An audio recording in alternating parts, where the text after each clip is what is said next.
Assalamualaikum warahmatullahi wabarakatuh. Alhamdulillahirabbil alamin. Wassalatu wassalamu ala asrofil anbiya'i wal mursalin wa ala alihi washabihi ajmain. Amma ba'du. Salam kebangsaan dari Papua. Mari kita sama-sama salam kebangsaan dari Papua. Baik, terima kasih. Jadi kita semua berkumpul di sini niatnya satu, mencari kebaikan, mencari hikmat, mencari manfaat. Baik hadirin sekalian yang dirahmati Allah, marilah tidak henti-hentinya kita panjatkan puji dan syukur kita kepada Allah Subhanahu wa taala karena masih diberikan nikmat sempat dan nikmat sehat, sehingga kita semua masih diberikan kesempatan untuk bisa berkumpul bersama, masih bisa bersilaturahmi bersama di masjid tercinta kita, Masjid Ababil Lanut Silas Papare. Tidak lupa salawat dan salam tercurahkan kepada Nabi besar kita, Nabi junjungan kita, Nabi Muhammad Sallallahu Alaihi Wasallam. Semoga rahmat diberikan kepada keluarga, sahabat, dan kita semua sebagai umatnya. Semoga kita mendapatkan syafaatnya serta mendapatkan petunjuk hingga hari kiamat nanti. Amin ya robbal alamin. Pada sore hari ini telah hadir bersama kita Bapak Habib Alwi bin Ahmad bin Alwi bin Sahab. Assalamualaikum Habib. Waalaikumsalam. Beliau ini adalah salah satu tokoh agama yang saya yakin dan percaya semua yang ada di sini sudah mengenal beliau. Jadi banyak ilmu-ilmu yang beliau sampaikan ke kita, banyak wejangan, banyak nasihat-nasihat yang mudah-mudahan insya Allah bermanfaat bagi kita dan lingkungan. Selain ada Habib Alwi, di sini kita juga banyak tamu undangan yang turut memeriahkan dan turut meramaikan masjid kita yang tercinta. Ada Komandan Lanut Silas Papare, kemudian ada pejabat Lanut beserta ibu-ibunya yang di belakang. Kemudian dan tidak lupa yang kami cintai dan kami banggakan, para anggota Lanut Silas Papare beserta keluarga. Alhamdulillah kita semua bisa berkumpul di sini dalam acara mengupas isi buku yang berjudul Petunjuk Nabawi Menghadapi Fitnah dan Mengatasi Konflik. Hadirin sekalian yang dirahmati Allah, ada pepatah mengatakan bahwa ilmu tanpa iman adalah buta, dan iman tanpa ilmu adalah lumpuh. Dengan perkembangan era teknologi masa kini, di mana kita sudah masuk di era 5.0, di mana kita sebagai personal bisa mengakses semua jaringan dengan cepat. Apapun berita, apapun yang ingin kita cari bisa kita dapatkan dengan sangat mudah. Akan tetapi dengan perkembangan teknologi tersebut tentunya ada hal-hal yang negatif yang menyertai. Jadi potensi-potensi untuk fitnah dan konflik itu akan menjadi sangat besar. dihadapkan dengan kemudahan teknologi yang berkembang pada saat ini. Siapakah tokoh yang akan kita bahas ataupun kita bedah bukunya ini? Silahkan Habib Alwi mungkin perlu mengenalkan sosok Habib Umar ini, siapa sih beliau ini? Masya Allah. Assalamualaikum warahmatullahi wabarakatuh. Waalaikumsalam warahmatullahi wabarakatuh. Alhamdulillah, Allah subhanahu wa ta'ala menyempatkan kita untuk hadir di tempat ini untuk membahas setidaknya satu karya yang menarik dari seorang tokoh yang bisa dikatakan mendunia saat ini, guru kami Al-Habib Umar bin Muhammad bin Salim bin Hafidh, hafizahullah. Semoga Allah selalu menjaga beliau dan mudah-mudahan kita semua selalu mendapatkan perhatian dan juga arahan dan juga wejangan dari beliau, amin ya rabbal alamin.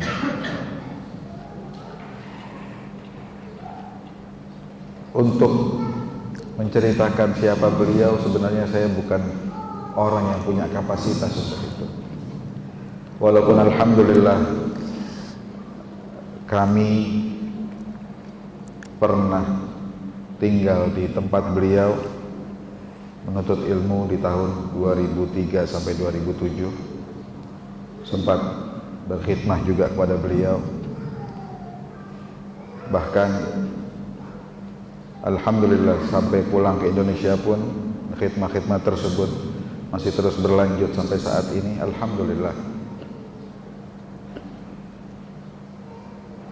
Kalau di waktu yang ringkas ini boleh saya sebutkan satu kalimat tentang beliau.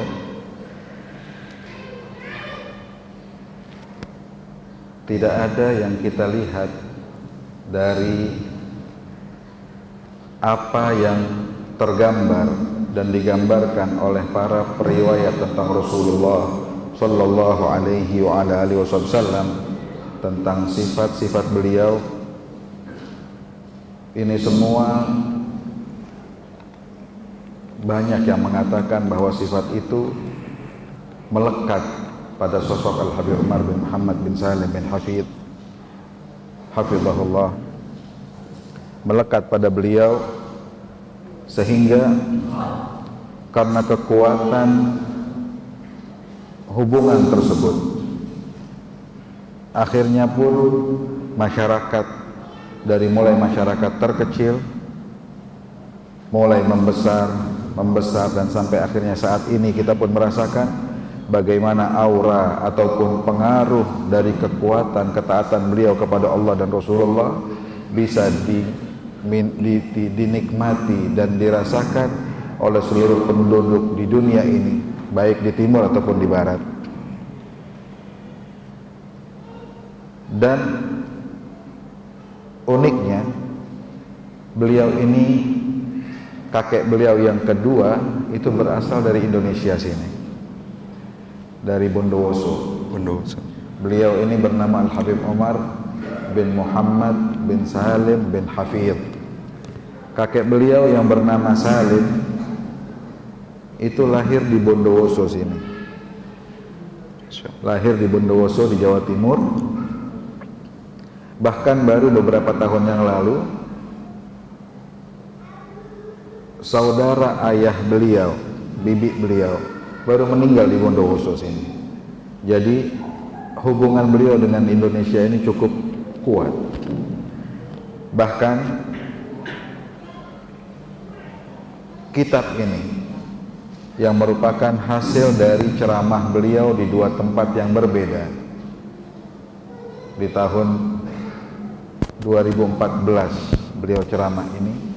Dari sejak tahun itu beliau sudah bilang, terjemahkan ceramah saya ini dan sosialisasikan di Indonesia agar Indonesia selamat dari fitnah yang akan terjadi. Tapi mungkin kesalahan dari kami kurang tanggap di dalam menangkap arahan tersebut, namun akhirnya alhamdulillah kita bisa mencetak buku ini. Dan memang benarlah apa yang kita alami sejak tahun 2014-an, 2010, 2014 sampai sekarang ini, memang jawaban yang begitu singkat, padat kita dapati dalam buku ini. Dan ini pun merupakan kegembiraan tersendiri bahwa bagaimana beliau punya perhatian besar kepada kita di Indonesia, dan mudah-mudahan perhatian tersebut menandakan perhatian yang sambung menyambung sampai perhatian Rasulullah Shallallahu Alaihi Wasallam.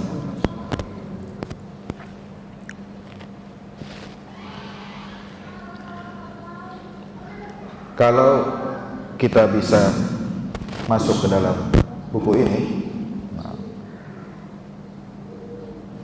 seperti saya bilang tadi, ini merupakan hasil ceramah beliau di saat itu, saat mulai tumbuhnya Arab Spring, ya, pergolakan di negeri-negeri Arab yang kita lihat. Dan di tahun 2014 itu di Yaman pun mulai akan ada pergolakan. Akhirnya beliau di kota Syihr di Hadramaut, kota di mana beliau memulai pendidikan pondok pesantren bagi orang-orang yang datang dari luar negeri, termasuk di saat tersebut para senior kami 30 orang dari Indonesia. Mereka belajar pertama kali di negeri Syihr sana. Di tempat itulah Al-Habib Umar memberikan ceramah tahun 2014 itu, dan beliau berikan tajuk wala tanaza'u fatafshalu wa tadhhab rihukum. Penggalan dari firman Allah Subhanahu wa taala yang Allah katakan, janganlah kalian tanazu', janganlah kalian bertengkar, karena pertengkaran itu akan membawa kehancuran. Allah bilang fatafshalu, kalian akan hancur.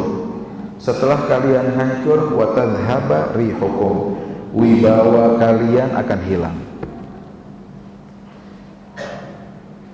Dan inilah yang memang kita rasakan dari tahun ke tahun sampai titik sekarang ini.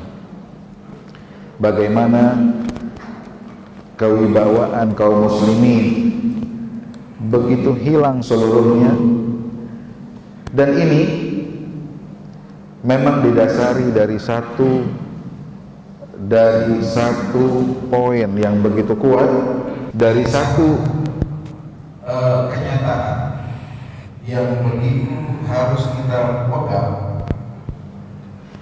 bahwa di akhir usia Rasulullah, Nabi pernah didatangi oleh malaikat Jibril alaihissalam. Lalu Jibril berkata, itu hadis riwayat Sayyidina Umar bin Khattab, beliau bilang datang satu orang tinggi, penuh wibawa, bajunya putih, rambutnya begitu hitam, datang membelah majlisnya sahabat Rasulullah, langsung masuk ke hadapan Nabi Muhammad dan duduk menempelkan dengkulnya dengan dengkulnya Rasulullah. Lalu orang ini meletakkan tangannya di atas pahanya Rasulullah seraya mengatakan, ya Rasulullah, akhbirni anil iman, tolong kabarkan tentang iman. Nabi ucapkan yang 6 perkara tersebut. Lalu si penanya ini bilang, benar jawaban kamu. Kata Sayyidina Umar, saya bingung, ini orang nanya tapi dia yang membenarkan, dia yang monten, dia yang kasih nilai. Lalu dia bertanya lagi, akhbirni anil Islam. Nabi sebutkan rukun Islam yang 5 perkara itu. Dia pun bilang, benar jawaban kamu. Lalu ditanya, akhbirni anil ihsan. Apa itu ihsan? Nabi pun menjawab, agar kita beribadah pada Allah seolah-olah kita memandang pada Allah Subhanahu wa taala. Kalau kita tidak mampu dan memang tidak akan mampu, kita harus meyakini Allah melihat pada kita. Dia pun mengatakan, benar jawaban kamu. Lalu bertanya satu lagi. Dia bertanya, kabarkan kepada saya tentang hari kiamat. Kapan hari kiamat? Dia tanya, mata sa'ah, kapan kiamat datang? Maka Nabi mengatakan, mal mas'ul bi'a'lam minhu minas-sa'il. Yang ditanya sama yang penanya, dua-duanya nggak ada yang ngerti tentang masalah ini. Nabi bilang begitu. Lalu si penanya bilang, kalau begitu kasih kabar kita, saya nih, tentang tanda-tandanya kiamat. Nabi memberikan tanda yang begitu ringkas. Di antaranya Nabi bilang, nanti akan muncul anak, ya, perempuan melahirkan tuannya sendiri. Terus juga orang yang nggak terbiasa pakai sandal itu jadi pemimpin. Terus juga bagaimana manusia berlomba mendirikan bangunan setinggi-tinggi. Itu dia. Kita mengenal dari para ulama bahwa rukun agama kita ada tiga. Ada iman, ada Islam, ada ihsan. Dan ini sepakat diambil dari hadis Jibril tersebut. Setelah 3 hari dari kejadian itu, Nabi sama Sayyidina Umar, ya Umar, kata dari mati saya, tahukah kamu siapa yang nanya itu? Beliau bilang, Allah wa Rasuluhu a'lam, yang tahu Allah sama Rasul. Maka Nabi bilang, dzaka Jibril atakum wa yu'allimukum dinakum. Itu Jibril datang buat mengajarin kalian agama kalian. Sebagai contoh, apa yang kita kenal sebagai Arab Spring, datang satu orang ke Habib di waktu pergi haji. Orang ini datang membawa satu buah hadis yang dia dapatkan dari Musnad Abdul Razak. Hadis ini Nabi Muhammad menyebutkan dalam hadis tersebut, "Satakunul fitnah fi Syam wa tabda min Abu Sufyan." Akan muncul fitnah besar di Syam. Syam itu Suriah dan sekitarnya. Dan fitnah besar ini mulainya dari mainan anak kecil.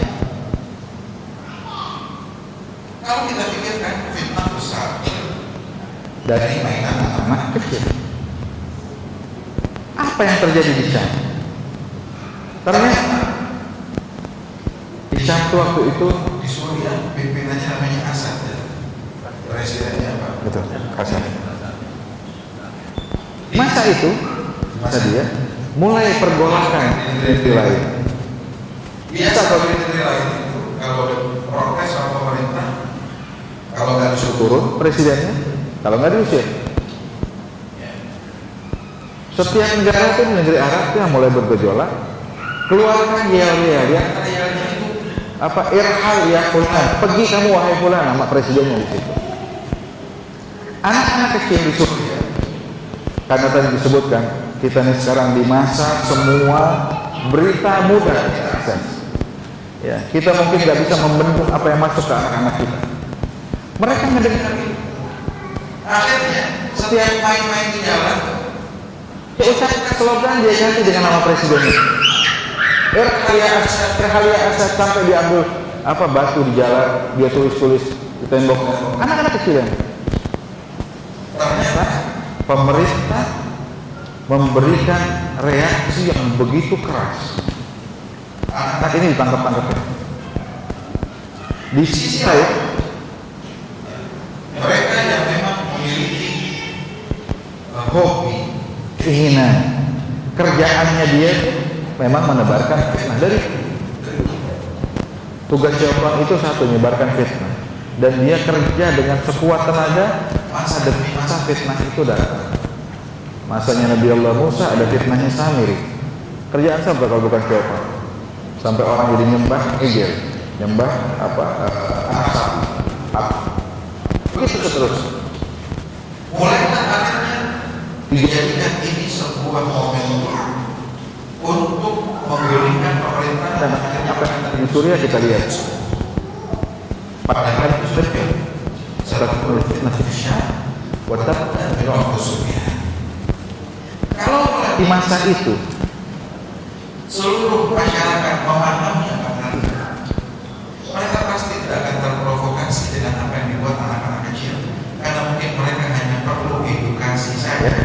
dalam menanggapi setiap berita yang masuk ke benak mereka. Ini sebabnya. Nah, Nabi Muhammad Sallallahu Alaihi Wasallam juga pernah mengatakan, disebutkan dalam kitab, dikatakan yushaku an tatada'a alaikumul umam kama tatada'a al-akal ila qas'atiha. Saya ini mengkhawatirkan, kata Rasulullah, bahwa nanti di satu masa kamu itu bakal jadi permainan umat-umat yang lain. dimainkan. Kayak apa? Kayak orang tuh Dan kalau makan satu lauk, lauknya di tengah. Gimana nasib lauk? Yang ini narik ke sini, yang ini narik ke sini. Nabi bilang, dibilang kama tatada'a akan Bagus. diperebutkan. Sahabat Ya lihat, Rasulullah, paham yang jadi dan Yawahidin, apakah saat itu kita itu sedikit sehingga kita dipermainkan orang lain. Nabi bilang lah, bal antum kathirun, kalian begitu banyak. Walakin kalau kalian itu seperti buihnya lautan. Banyak, tapi buih, tidak ada bekas dalam masyarakat. Akhirnya di masa tersebut, wa yubdhu fi qulubikum al-wahn. Di saat itulah kalian akan disusupi penyakit namanya al-wahn. Apa itu al-wahn? Al-wahn adalah hubbud dunya wa karahiyatul maut, cinta sama dunia yang berlebih dan juga membenci atas datangnya mati. Kalau kita balik makalah ini ulama-ulama kita, guru kami Abu Bakar bilang marhalah ini dinamakan marhalah busaiyah, marhalah builah. Kapan itu? Ini sekarang. Menurut sensus di tahun 2019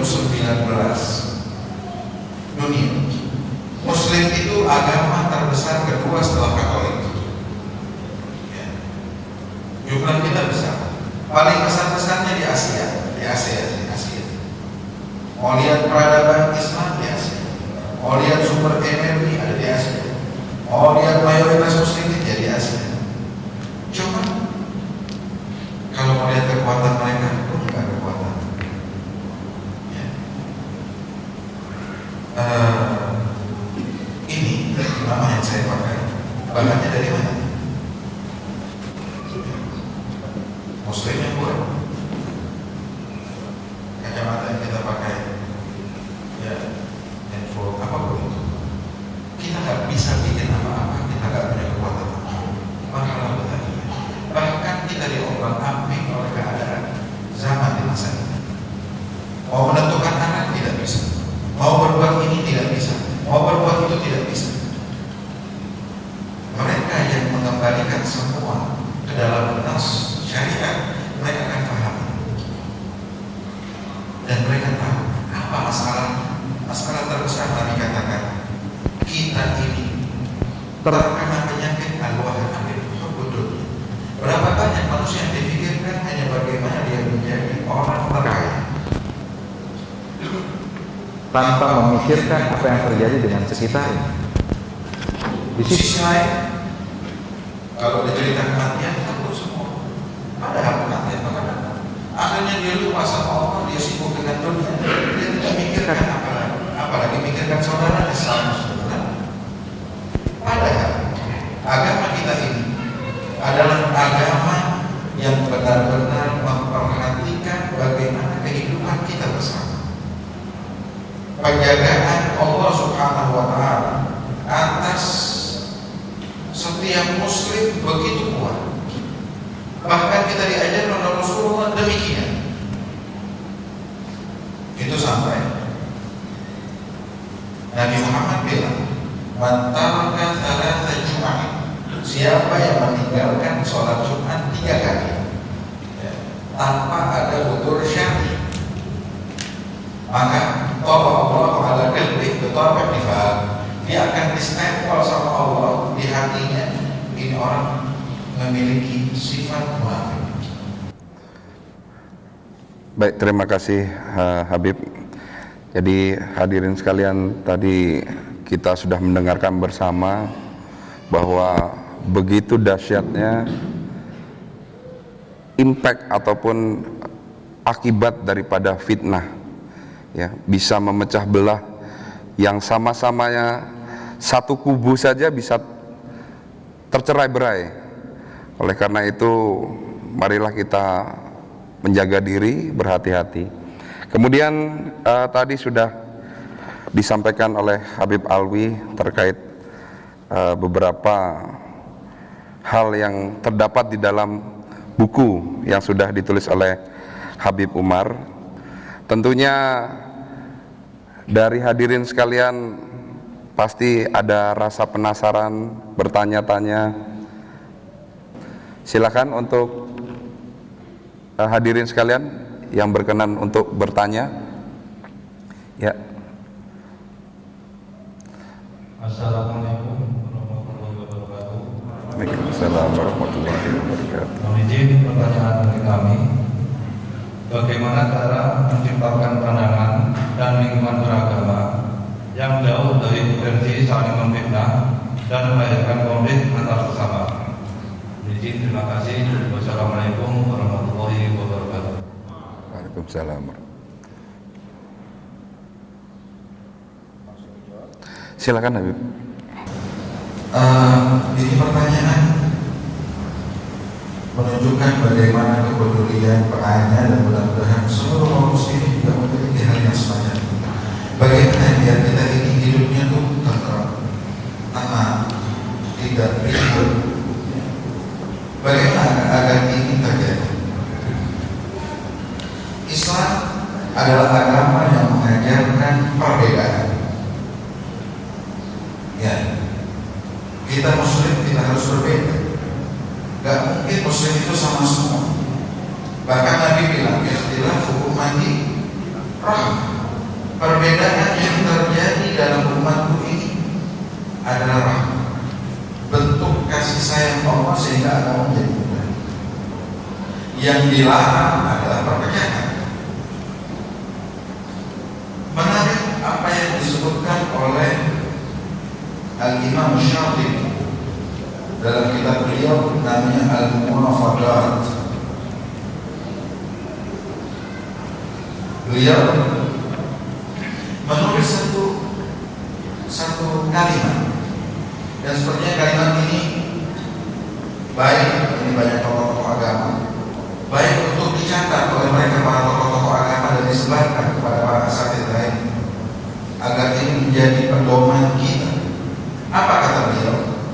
Kullu ikhtilafin adda ila al-adawah laisa min ad-din abadan. Artinya kurang lebih segala perbedaan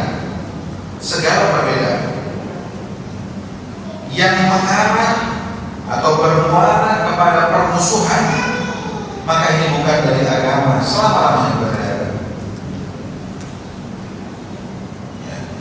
Mudah-mudahan saya terang, segala perselisihan, perbedaan yang membuat kita jadi bertengkar, berkelahi, musuh-musuhan, walaupun diklaim ini bagian agama, itu bukan agama. Ini harus kita pegang dengan kuat. Karena perbedaan dalam agama membawa kasih sayang. Lihat, ada madhab ini, ada Syafi'i, ada Maliki, ada Hanafi. Ya, Imam Syafi'i muridnya Imam Malik. Imam Malik gak marah ketika Imam Syafi'i punya pendapat yang berbeda. Sampai orang-orang di masa Imam Malik itu menulis di Madinah, apa namanya, man yurid al-ilm an-nafis fa'alaihi bi Ibn Idris. Kalau saya nggak kira begitu tulisannya. Kalau mau mendapatkan ilmu yang murni, maka ambilnya dari Ibn Idris. Syafi'i adalah guru masih ada. Al-Imam Malik punya lagi jalan, ya, ada orang tulis tidak mau begitu. Oh, ini tulis bawahnya lagi. Apa tulisannya? Kaifa la yakunu dzalik wa huwa tilkal malik. Kata Imam Malik, bagaimana enggak bisa Imam Muhammad bin Idris ini ngasih ilmu yang murni yang baik? Dia pasti bisa. Kenapa? Sebab dia ini muridnya Malik. Ya, bukan guru terus ini murid kok jadi punya banyak pengikut. Berbeda, tapi perbedaan membawa rahmat kepada penduduk dan juga kaum muslimin. Itu yang kita lihat di empat mazhab yang ada selama ini. Sehingga kita kalau mau bagaimana agar kita ini terhindar dari semua ini, kita pun ketika akan datang, kalau kita sebagai seorang dai misalnya, tugas seorang dai kita harus paham bahwa segala perbedaan pendapat ini haruslah membawa kedamaian bagi seluruh masyarakat. Kalau tidak, kita dulu yang harus mundur. Berarti ini bukan perbedaan dalam agama, ini perbedaan dalam hawa nafsu kita saja. Kalau kita sebagai awam nas, kita bukan orang-orang yang pendapat, tapi kita orang-orang yang butuh dengan para guru. Jadi cari guru-guru dengan benar, cari guru-guru yang mengingatkan kita pada Rasulullah. Kalau ada ajaran yang mengajarkan kita untuk meremehkan muslim yang lain, ajaran itu akan benar. Kalau ada ajaran yang menunjukkan ajaran itu adalah ajaran yang paling benar, yang lain salah, pasti itu salah. Jangan ikut. Kalau ada ajaran yang mengajarkan kita untuk saling membenci, jangan ikut. Karena Nabi tidak mengajarkan itu. Jadi kita pun harus jeli. Kita pun harus jeli. Nabi meninggalkan kepada kita para ulama. Walaupun sekarang kita banyak terkecoh dengan definisi-definisi yang kita buat. Ya. Mungkin ada orang pakai imaman ini, modelan kita pakai imaman, pakai juga kalau ulama kita bukan ulama ustaz juga masih ketiga, gitu. Ya. Jadi ini yang harus kita jeli dalam masa sekarang ini. Lihat, kalau nggak sesuai, tinggal mundur. Nabi yang suruh. Nabi bilang, kalau datang masa semacam itu kita bingung, Nabi bilang fa'tazil tilkal firaq kulluha, tinggalin semua kelompok. Gak usah belajar apa. Daripada belajar kita jadi benci orang, daripada belajar kita jadi bikin sesuatu yang salah dalam agama kita juga. Nah, ini setidaknya apa yang dikatakan oleh Rasulullah SAW dalam Rasulullah di Papua banyak yang kata para ustaz-ustaz kita. Ya. Tinggal belajar sama mereka semua. Insya Allah mereka juga bakal mengajarin apa yang kita lihat dari Muhammad SAW, nggak ngajarin kebencian, tidak ngajarin apa namanya mau menang sendiri.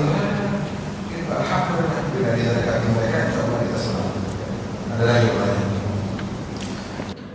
Masya Allah Habib, ini antusias dari hadirin yang datang ini luar biasa. Kalau kita kasih kesempatan semua mungkin sampai besok subuh belum selesai. Jadi nah sampai sahur kita mungkin belum selesai ya Habib.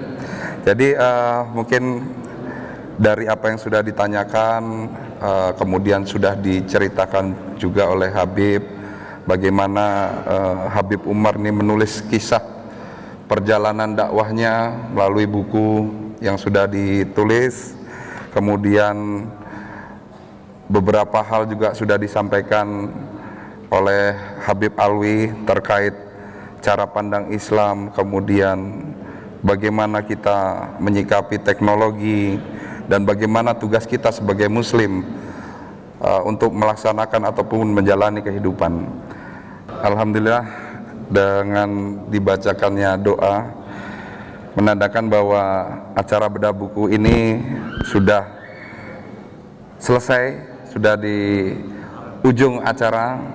Semoga kita yang hadir baik secara langsung maupun tidak langsung melalui media yang nanti akan kita upload, semoga mendapatkan manfaat dan menjadikan diri kita sebagai pribadi yang lebih baik dan terhindar dari fitnah serta konflik dari hal-hal yang ada di sekitar kita. Akhirul katam, saya sebagai moderator undur diri apabila ada salah ucap ataupun khilafan yang saya perbuat selama berlangsungnya kegiatan ini, kami mohon maaf setinggi-tingginya, karena kesalahan adalah berawal ataupun berasal dari kami pribadi. Kalaupun ada yang benar adalah milik Allah Subhanahu wa taala. Khairul kalam, wassalamualaikum warahmatullahi wabarakatuh. Salam kebangsaan dari Papua. Terima kasih.